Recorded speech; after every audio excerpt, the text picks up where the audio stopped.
नमस्कार सर्व दिव्यांग बंधू भगिनी आणि विधवा महिला या दोघांसाठी खूप हा व्हिडिओ अत्यंत महत्त्वाचा आहे। तर विषय काय झाला बंधू भगिनींनो, गेल्या 2 महिन्याचे संजय गांधी निराधार आणि लाडक्या बहिणींचे 2 महिन्याचे पेन्शन बाकी होते। त्यामध्ये लाडक्या बहिणींना आणि आपल्या दिव्यांग बंधूंना एक टप्पा मिळाला आणि दुसरा टप्पा बाकी असताना फक्त आणि फक्त लाडक्या बहिणींना दुसरा टप्पा मिळालेला आहे व दिव्यांग बंधूंना नाही। तर हा एक सरासर अन्याय आहे। हे प्रश्नार्थी चिन्ह उभं करणारा एक प्रसंग आहे।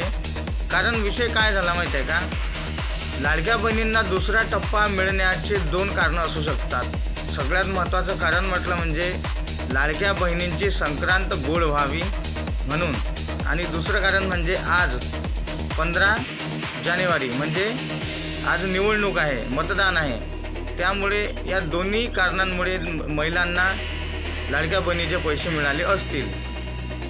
मग दुसरा प्रश्न असा उभा होतो का, मग आज फक्त आणि फक्त लाडक्या बहिणींचंच मतदान आहे का, बाकी नागरिकांचं मतदान नाही आहे का?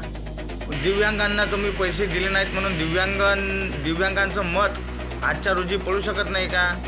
ते पण मतदानाचे हक्कदार आहेत ना।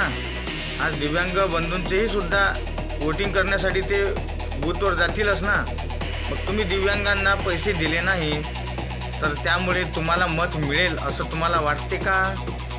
तर तुम्हाला थोडा तरी विचार करायला पाहिजे होती तुम्ही लोकांनी, की लाडक्या बहिणींना तुम्ही पैसे देत असताना दिव्यांगांचे सुद्धा देऊन टाकायला हवे होते। मी दिव्यांगांचे पैसे दिले नाही आणि लाडक्या बहिणीचे दोन्ही सुद्धा टप्पे देऊन दिले। त्यामुळे काय झालं, दिव्यांग बांधवांमध्ये एक चीड निर्माण झालेली आहे। जे मतदानाचे हक्क बजावतील आज, ते तुम्हाला मतदान करतील किंवा नाही, हा एक खूप मोठा प्रश्नचिन्ह उभा राहिलेला आहे।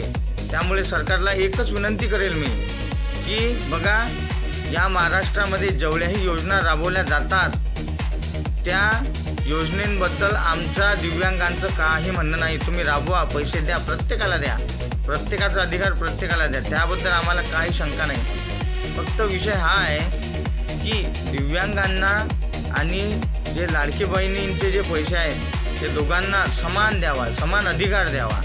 हे मागे पुढे देणं हे चुकीचं आहे। त्यामुळे दिव्यांग बंधूंच्या मनांमध्ये खूप द्वेष निर्माण होईल, या गोष्टीचं तुम्ही भान ठेवा।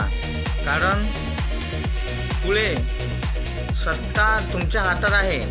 तुम्ही जर असा विरुद्ध वागण्याचा प्रयत्न जर केला तर दिव्यांग बंधू तुम्हाला कधी ना कधीतरी धडा शिकवल्याशिवाय राहणार नाही। हे पण एक सुद्धा तुम्ही लक्षात घ्यायला पाहिजे। धन्यवाद। आणि हा व्हिडिओ जास्तीत जास्त दिव्यांग व्यक्तींपर्यंत शेअर करा आणि इंस्टाग्राम फेसबुकवर बघत असाल तर आयडीला फॉलो करा आणि यूट्यूबवर बघत असाल तर चॅनलला सबस्क्राईब करा आणि जास्तीत जास्त दिव्यांगांपर्यंत हा व्हिडिओ शेअर करा।